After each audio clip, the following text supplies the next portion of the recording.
mayor número de sus milagros porque no se habían arrepentido diciendo: ay de ti, ¿quién? Corazín, ay de ti, Betsaída, porque si en Tiro y en Sidón se hubieran hecho los milagros que han sido hechos en vosotras, ya hace tiempo que se hubieran arrepentido en saco y ceniza.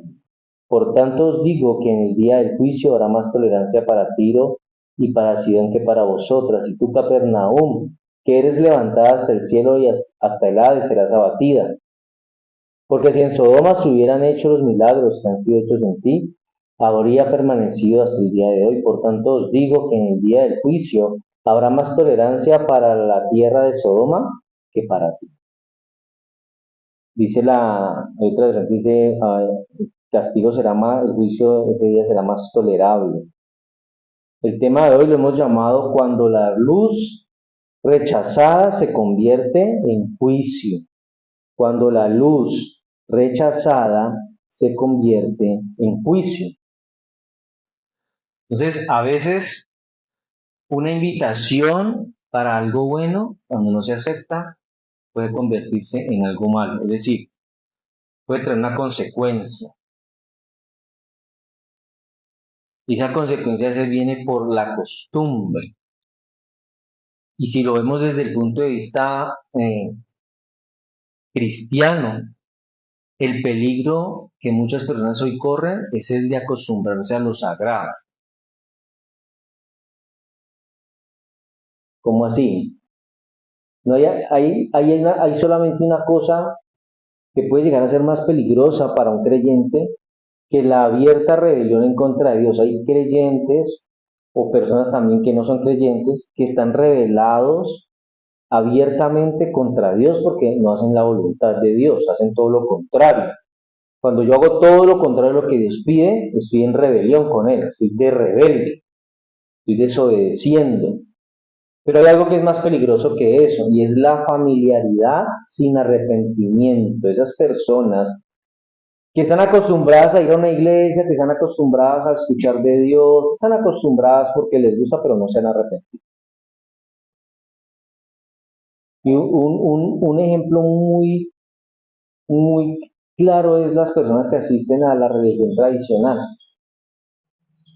El católico es una persona que tiene familiaridad con lo sagrado, por decirlo de alguna manera, pero no vive arrepentido. No ha experimentado un arrepentimiento real. Por eso esas ciudades en las que estamos leyendo ahí en el pasaje, Corazín, Betsaída, Capernaum, ellas no eran paganas ignorantes. ¿Se entiende? Ellas no eran pecadoras sin conocimiento, eran lugares en los que Cristo había caminado, había predicado, había enseñado, había sanado. Eran ciudades en las que Cristo había manifestado el poder del reino. Ya la había proclamado el reino de los cielos ahí. Ellos lograron ver lo que otros soñaron con ver. Ellos pudieron ver lo que los profetas del Antiguo Testamento hubieran querido ver. Hubieran dado su vida por ver lo que esas ciudades vieron. Esas personas escucharon cosas que generaciones enteras antes anhelaron oír y que no pudieron. Y sin embargo, estas ciudades nunca se arrepintieron. Por eso Jesús, aquí en esta parte, Él no llora como lo hace en Jerusalén. Él aquí pronuncia unos ayes. Él aquí no está invitando. Él aquí no le está diciendo a la gente, venga, crean. No, Él les está haciendo una advertencia. Él en esta parte del pasaje no está tratando de persuadir a las personas, no las está tratando de convencer, no las está tratando de llamar, de que por favor crean, sino que les está declarando juicio. Él les está diciendo lo que les va a pasar por causa de su falta de arrepentimiento. Por eso este pasaje que estamos leyendo hoy nos enseña que la mayor condenación para una persona no viene por falta de luz, sino ese rechazo consciente a esa luz. Muchas personas hoy han recibido la iluminación del Evangelio, porque han tenido la oportunidad, yo diría que hasta el privilegio de haber ido a una iglesia a recibir el mensaje, pero lo han rechazado conscientemente. Porque aquí hoy no hay personas sentadas, no porque no sepan dónde estamos, no porque no sepan que hoy estamos aquí, sino porque simplemente no quieren. Está, están rechazando el Evangelio, están rechazando la luz que ese Evangelio les proporciona. Lo están haciendo de forma consciente. ¿O será que una persona esta mañana no vino a la iglesia porque se le olvidó que hoy era día de iglesia? No, ellos saben que el sábado, sabían que el domingo es día de iglesia, pero no quieren porque dicen, no, yo voy a dormir hasta tarde, no, yo me voy de paseo, no, yo mañana voy a dedicarme a hacer aseo porque no me puedo hacer aseo en la casa. Muchos están haciendo lo que hizo la hermana de Lázaro. Se ocupó en los quehaceres y descuidó lo más importante. Entonces, muchas personas van a ser condenadas no por falta de luz, de iluminación, sino porque tuvieron un rechazo consciente a esa luz. Por eso el contexto de este pasaje, vuelvo y se lo repito, lo hemos hablado durante toda esta parte del capítulo 11, es que sucede en un punto que es importante el ministerio de Jesús. En esta parte del capítulo 11, en todo el capítulo, en esta parte del libro de Mateo, capítulo 11, el ministerio de Jesús está casi que en un punto muy alto. Juan el Bautista está en la cárcel, la identidad mesiánica de Jesús está ya confirmada, está haciendo milagros, ¿cierto? Y el reino de Dios está siendo proclamado con poder. Hay tantos milagros, tantas cosas maravillosas que se están dando ahí en esas ciudades, abundando los milagros, escasea el arrepentimiento. Hoy nosotros podemos ver que hay cantidades de iglesias cristianas, cantidades, hay muchas iglesias cristianas, pero el arrepentimiento escasea. La gente cada vez menos quiere ir a la iglesia.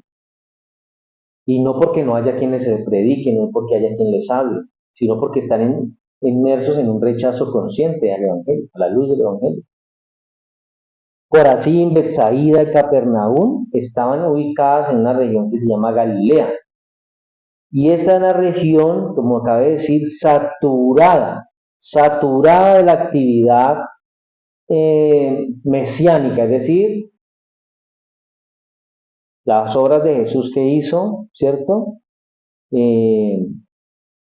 Todo lo que él estaba haciendo para sanar a la gente, enseñar, predicar. Pero Capernaum era de esas ciudades, era como quien dice el centro del ministerio de Jesús, era la base de operaciones de Jesús. Jesús estaba viviendo allí y de ahí salía para todo lado y de todo lado volvía ahí. Ahí vivió Pedro, ahí se enseñó en la sinagoga, ahí se sanó al siervo del centurión, allí sanaron a la suegra de Pedro.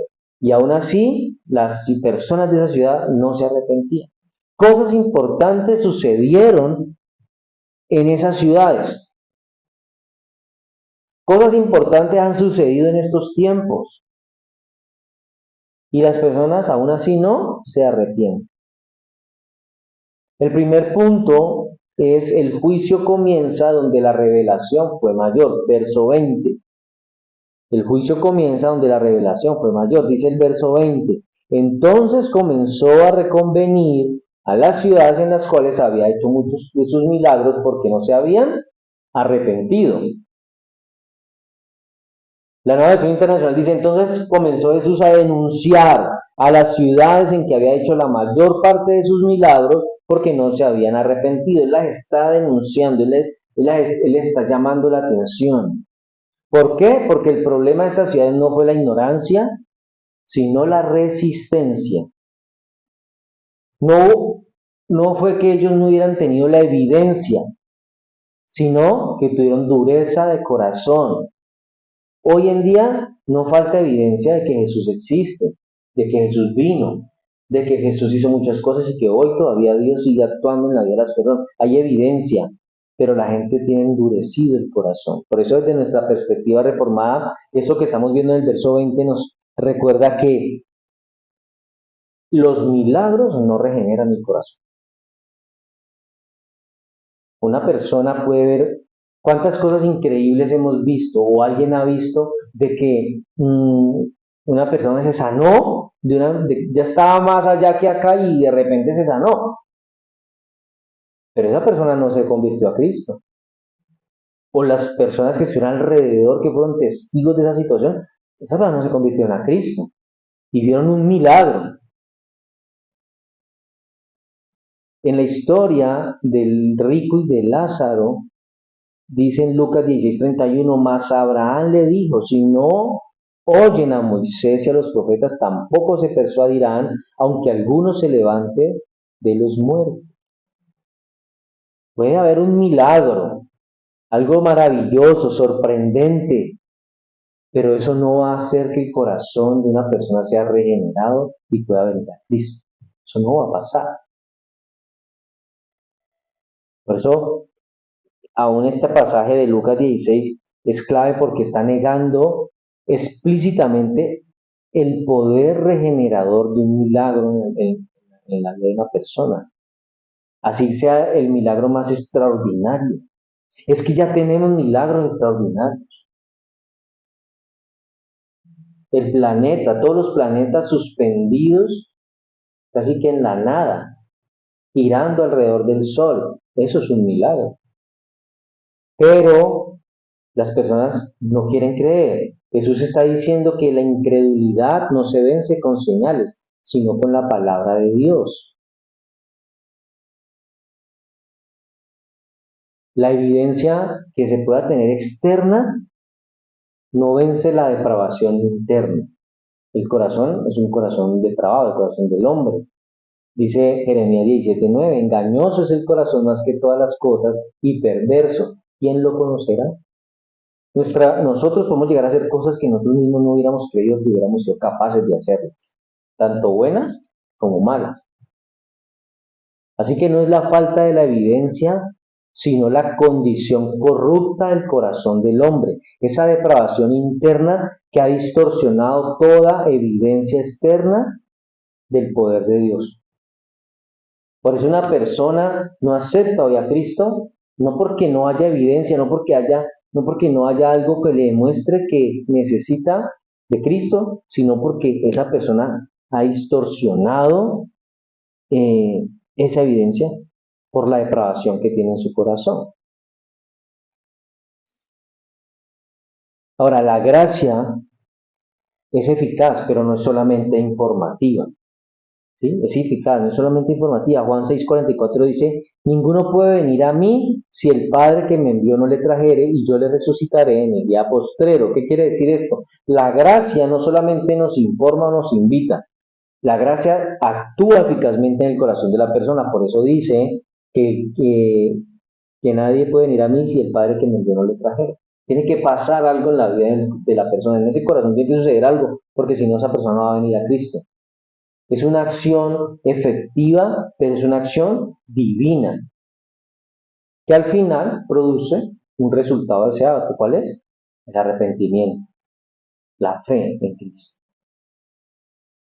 Por eso, debido a que muchos de esos milagros se habían realizado en esas ciudades que Jesús está nombrando, y muchas de esas ciudades habían experimentado mayor luz, esas mismas ciudades también iban a requerir o van a requerir y van a experimentar una mayor responsabilidad. Porque este principio de mayor luz significa mayor responsabilidad. Cuando usted es una persona que está en un lugar y usted sabe más de lo que se hace allí, usted tiene más responsabilidad de alguien que conoce menos, o de alguien que está aprendiendo. ¿A cuál de los dos le van a exigir más? ¿Al que tiene más experiencia o al que tiene menos experiencia? Al que tiene más experiencia. Por eso, en cuanto a lo que a la palabra de Dios se refiere, el que tiene mayor luz tiene mayor responsabilidad delante de Dios. Por eso, el mundo occidental en el que usted y yo vivimos tiene una tremenda responsabilidad delante de Dios. Porque el mundo occidental en el que hemos vivido ha tenido tal vez mayor acceso al Evangelio que cualquier otra sociedad. Porque el mundo occidental tiene mayores libertades, en muchos aspectos. Se puede predicar con libertad, se puede hablar con más libertad que en otros lugares, pero aún así el mundo occidental permanece apático, indiferente y con una gran necesidad de arrepentimiento. Juan Calvino enseñó que el ser humano puede estar rodeado de la verdad y aún así permanecer ciego, porque el entendimiento está cautivo al pecado. La revelación aumenta la responsabilidad, no la neutraliza. Entre más conozcamos de Cristo, entre más nos demos cuenta del Evangelio, nuestra responsabilidad aumenta. Por eso, a más luz rechazada, mayor culpa acumulada. Si usted tiene personas que conocemos, todos tenemos a alguien, a muchos tal vez, que le hemos hablado, le hemos llevado a la iglesia, y esa persona todavía sigue resistiéndose al Evangelio, esa persona cada vez ha aumentado más responsabilidad delante de Dios. Segundo punto, la comparación escandalosa. Paganos más sensibles que ciudades religiosas. Versos 21 y 22 dice: ay de ti, Corazín, ay de ti, Betsaída, porque si en Tiro y en Sidón se hubieran hecho los milagros que han sido hechos en vosotras, tiempo ha que se hubieran arrepentido en silicio y en ceniza. Por tanto os digo que en el día del juicio será más tolerable el castigo para Tiro y para Sidón que para vosotras. Tiro y Sidón, las dos ciudades que nombra Jesús aquí, eran ciudades símbolo del paganismo. Pero no de cualquier paganismo, de un paganismo arrogante, altivo, descarado. Eran ciudades gentiles que estaban bajo juicio, o que estuvieron bajo juicio en el Antiguo Testamento, y sin embargo Jesús le dice algo que tal vez choca con estas personas. Esas ciudades, con todo lo pecadoras que fueron, hubieran respondido mejor al Evangelio que ustedes. Esos paganos hubieran sido más sensibles al Evangelio que ustedes, que son ciudades religiosas. Entonces, esto revela una verdad profunda. El problema no es la cultura. El problema no es la sociedad, no es como la costumbre. El problema no es la falta de religión, porque en todo lado hay religión. Dice Romanos 10:2, porque yo les doy testimonio de que tienen celo de Dios, pero no conforme a ciencia. O sea, aquí Pablo está reconociendo que hay abundancia de religión, pero hay ausencia de salvación. ¿Cuántas cientos de personas y miles y millones van a una procesión en Semana Santa? No en un solo lugar, en muchos lugares, en muchos países. ¿Hay religión allí? Hay religión, pero hay ausencia de salvación. Entonces aquí el problema no es falta de devoción, porque a esas personas se les dio una devoción, ¿o no? Se les dio una devoción, mal enfocada, mal direccionada, pero tienen devoción. Aquí el problema es ese, un corazón mal dirigido, un corazón no regenerado, porque un corazón regenerado no va a estar cargando en los hombros una imagen. El problema es ese, un corazón no regenerado. Por eso él dice, será más tolerable. Cuando Jesús está diciendo que será más tolerable para ciertas ciudades el día del juicio, esto implicó que hay ciertas diferencias o grados, por decirlo así, de juicio. Unos van a ser juzgados de una manera más severa que otros. Unos van a tener un juicio más fuerte que otros. Así como tal vez puede haber un grado de felicidad mayor en el cielo, pues va a haber un grado de tormento mayor en el infierno. En Mateo 12:41 dice, los habitantes de Nínive se levantarán en el juicio contra esta generación y la condenarán, porque ellos se arrepintieron al escuchar la predicación de Jonás. Y he aquí, tienen ustedes a uno más importante que Jonás, refiriéndose Jesús a él. Dice Mateo 23:13, hay de ustedes maestros de la ley, fariseos, hipócritas, les cierran a los demás el reino de los cielos, ni entran ustedes ni dejan entrar a los que intentan hacerlo. Lucas 12, 47 al 48. El siervo que conoce la voluntad de su Señor y no se prepara para cumplirla recibirá muchos golpes. En cambio, el que no la conoce y hace algo que merezca castigo recibirá pocos golpes. A todo el que se le ha dado mucho se le exigirá mucho, y al que se le ha confiado mucho se le pedirá aún más.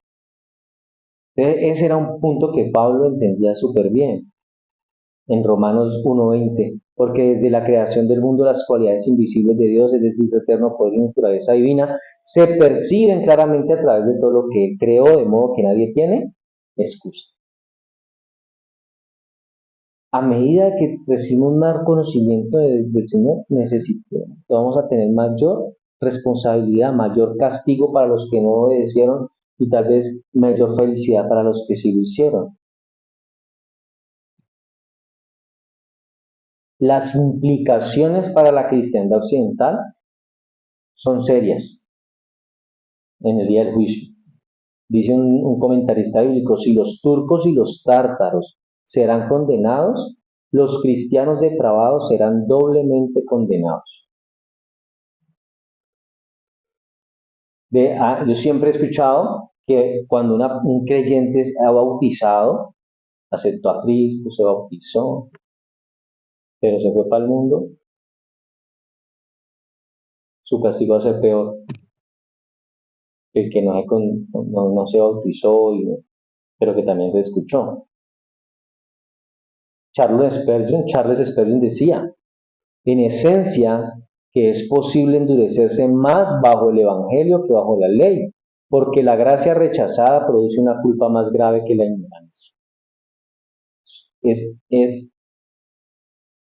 Es muy curioso ver cómo una persona que más ha recibido el Evangelio se vuelve más dura al Evangelio que la que no.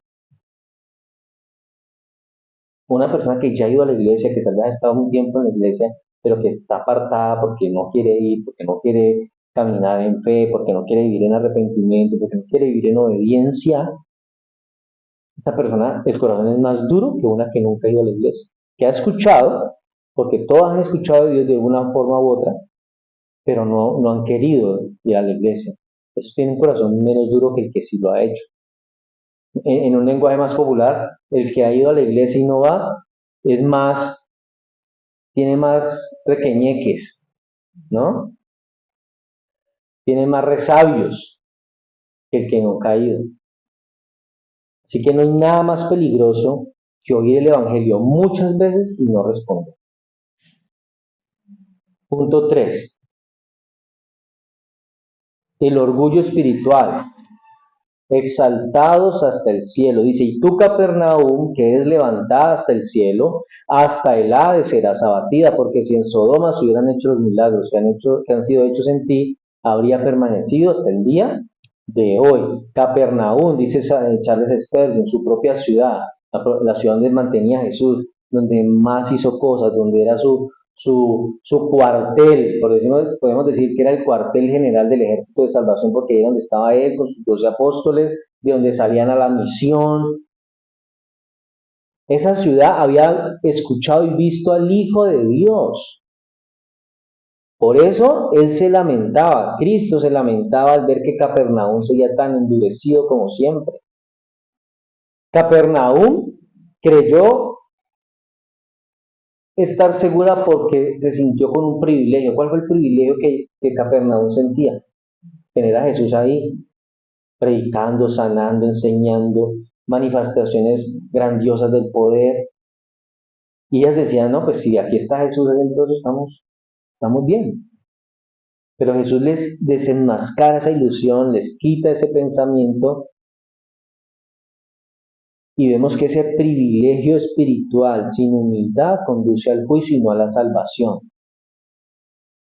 A veces alguien dice, no, es que mis papás son cristianos y mi mamá ora por mí todo el tiempo. Esa persona cree que tiene un privilegio.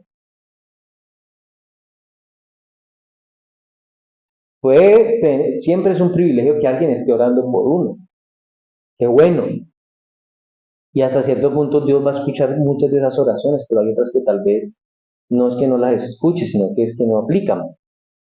porque yo no me voy a salvar por lo que haga otra persona.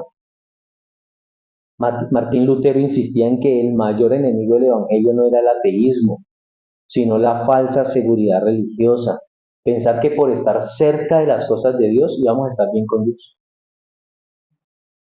Hay personas que creen que porque tienen un amigo cristiano están bien con Dios. Hay personas que creen que porque los papás son cristianos están bien con Dios. Hay personas que creen que porque van de vez en cuando a una iglesia están bien con Dios. El creyente tradicional de la religión tradicional cree que porque cada año en una Semana Santa se dedica a toda esa Semana Santa y está cerca de eso porque tiene una Biblia abierta todo el año recibiendo polvo en la casa, cree que está bien con Dios. No, no está bien con Dios. Ahí no hay arrepentimiento, hay religiosidad. Esa persona es incrédula, no, no es incrédula, cree que Dios existe, cree que Cristo lo ama, pero tiene una falsa seguridad religiosa. Esa Biblia abierta todo el año recibiendo polvo en la sala de la casa es superstición. Esa persona no está bien con Dios. Creen equivocadamente que están bien con Dios. Capernaum tenía a Jesús en sus calles, pero no lo tenía en su corazón. Usted puede cargar la Biblia en el celular donde vaya, pero si usted no la lee, si usted no la estudia, si usted no la vive, si usted no está bien con Dios. Por eso no basta estar cerca de Jesús, hay que rendirse a Jesús. Hay que vivir lo que Jesús nos enseña, lo que Jesús nos exige. Muchas personas creen equivocadamente que están cerca de Jesús, porque les parece bonito un versículo y lo montan en WhatsApp,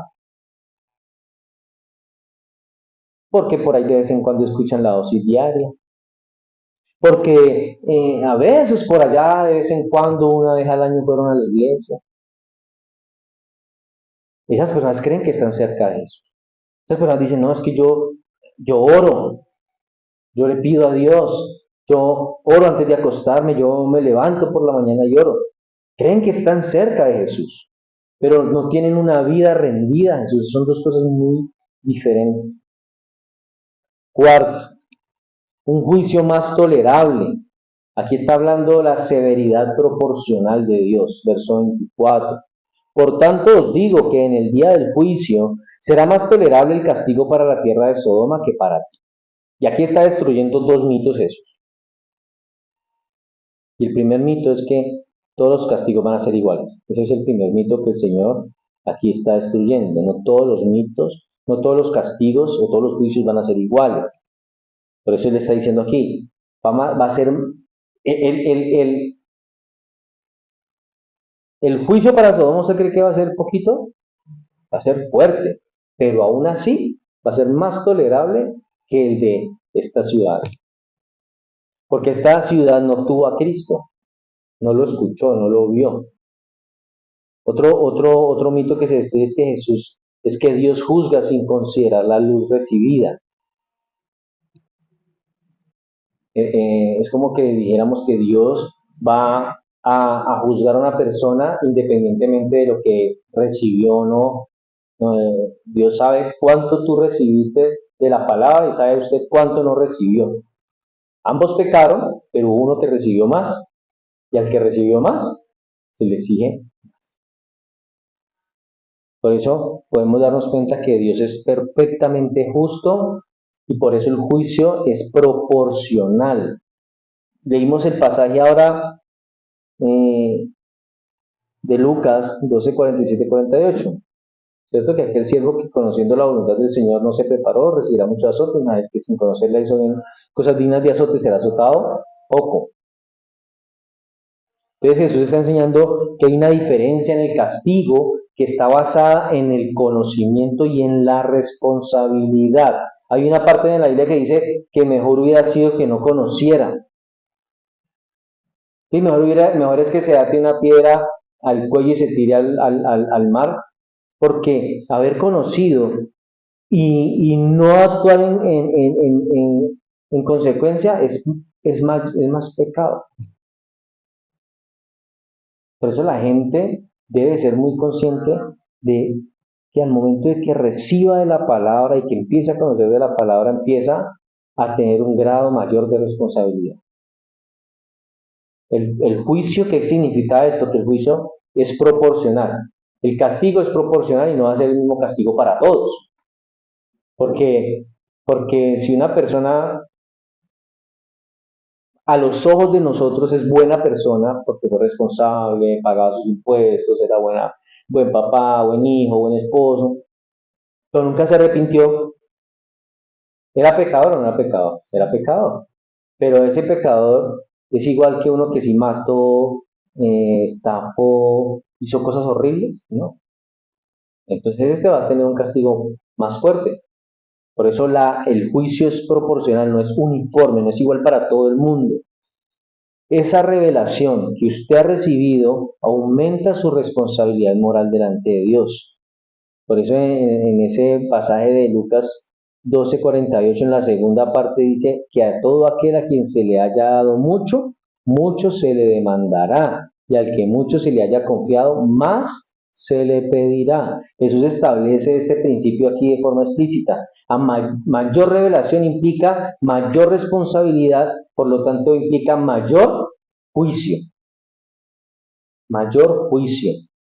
Sodoma fue mala, Sodoma fue perversa, Sodoma ha sido de las ciudades tal vez más pecadoras del mundo, pero no tuvo a Cristo.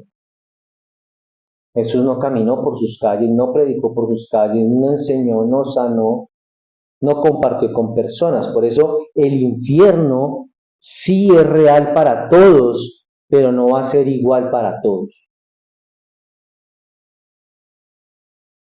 ¿Entendemos eso?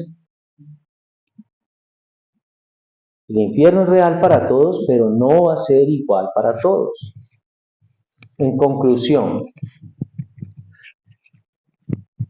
este texto pues no fue escrito para señalar a ciertas ciudades por lo que no hicieron. Ese texto fue escrito para que nos examinemos nosotros hoy, para que nosotros hoy evaluemos nuestra relación con Dios, para que nosotros hoy evaluemos nuestro cristianismo. ¿Cuánta palabra usted ha escuchado? ¿Cuántas predicaciones usted ha escuchado? ¿Cuántas veces usted ha ido a la iglesia?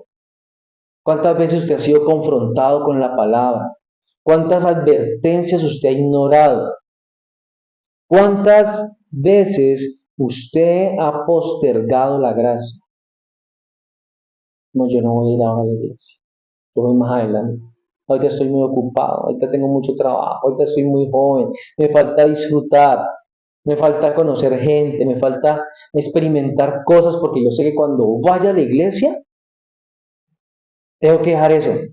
Entonces voy a quemar toda la pólvora posible ahora para que ya en algún momento ya eso ya no me haga falta y entonces ahora sí voy a dedicarme al Señor. Es una mentira. Muchas personas han dicho eso, muchas, y les ha alcanzado tal vez el tiempo, seguramente no han llegado a ese momento.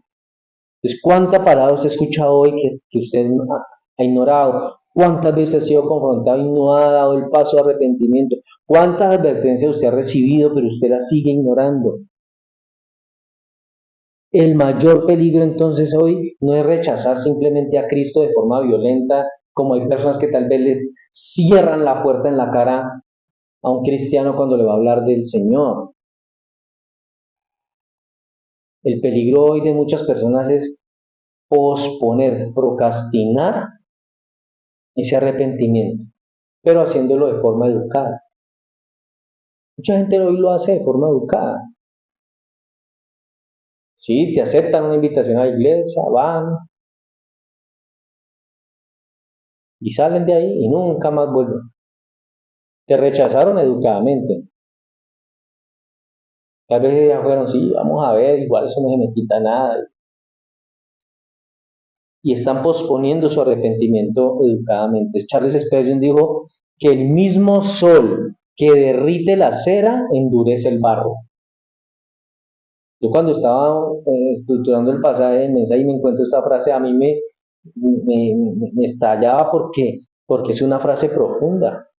El mismo sol que derrite la cera endurece el barro. ¿Qué quiere decir eso? Que el mismo Cristo que hoy es tu Salvador, mañana puede ser testigo en contra suya. El mismo Jesús que hoy con amor se acerca al pecador y le habla para que reciba a él en su corazón, en el día final va a ser su juez, implacable, serio. Entonces, ¿cuál es el día del arrepentimiento? Es hoy. Hoy es el día del arrepentimiento, no mañana, no más tarde, no cuando tenga más edad, no cuando esté más desocupado, no cuando ya no tenga nada más que hacer o que conocer. El día de humillarse es hoy. Hoy es el día de responder a la luz. Hoy es el día de responder a la luz porque esa voz que hoy nos está invitando, esa voz que hoy dulce, tierna, que hoy nos está invitando, no la mía, ¿no? Mañana va a pronunciar una sentencia contra esas personas. Hoy es el día en que nosotros tenemos que acceder a ese arrepentimiento. Amén.